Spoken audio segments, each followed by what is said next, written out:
ان الذین یخشون ربهم بالغیب، بے شک وہ لوگ جو اپنے رب سے ڈرتے ہیں بغیر دیکھے، لہم مغفرۃ، ان کے لیے مغفرت بھی ہے، واجر کبیر، اور بہت بڑا اللہ نے اجر بھی تیار کر کے رکھا ہوا ہے۔ تو بات اس پر چل رہی تھی کہ سارا معاملہ ہے کہاں؟ بن دیکھے، اس لیے کہ دیکھ لیں گے نا تو پھر امتحان نہیں رہے گا۔ ریڈ سگنل پہ ہم رک جاتے ہیں اگر سامنے ٹریفک پولیس والا کھڑا ہوا ہو یا کوئی کیمرہ لگا ہوا ہو۔ بات یہ ہے کہ ابھی سزا نہیں مل رہی، آخرت میں ملے گی، یہ چیز ہمیں نظر نہیں آ رہی ہے، لیکن اللہ نے دلائل سے قرآن مجید میں ثابت کر دیا کہ تم مر کے ختم نہیں ہو جاتے، تمہیں حساب و کتاب دینا ہے۔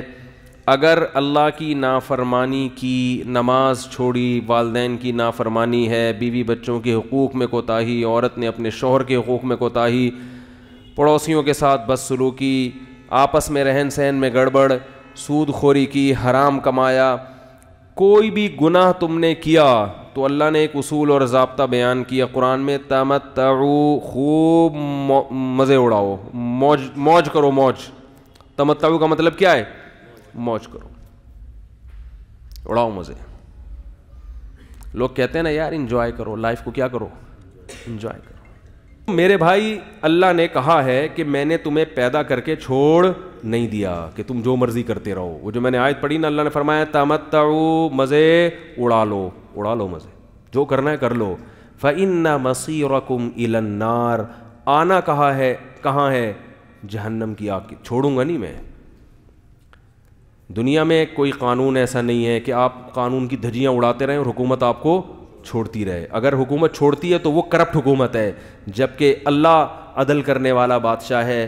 اللہ نے قرآن میں کہہ دیا ام نجعل المتقین کالفجار، کیا ایسا ممکن ہے کہ جو تقوی والی زندگی اختیار کرتے ہیں ان کو اور جو تقوی والی زندگی اختیار نہیں کرتے دونوں کو ایک جیسا ٹھکانہ دے دوں؟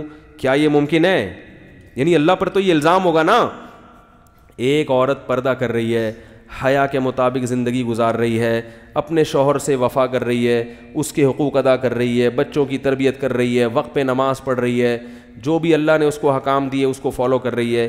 ایک مرد ہے، وہ چہرہ بھی نبی صلی اللہ علیہ وسلم کی صورت کے مطابق رکھتا ہے، وہ رشوت سے بھی بچتا ہے، وہ اپنے گھر والوں کے حقوق بھی ادا کر رہا ہے، وہ والدین کی ذمہ داریاں بھی پوری کر رہا ہے، وہ جھوٹ سے بھی بچتا ہے۔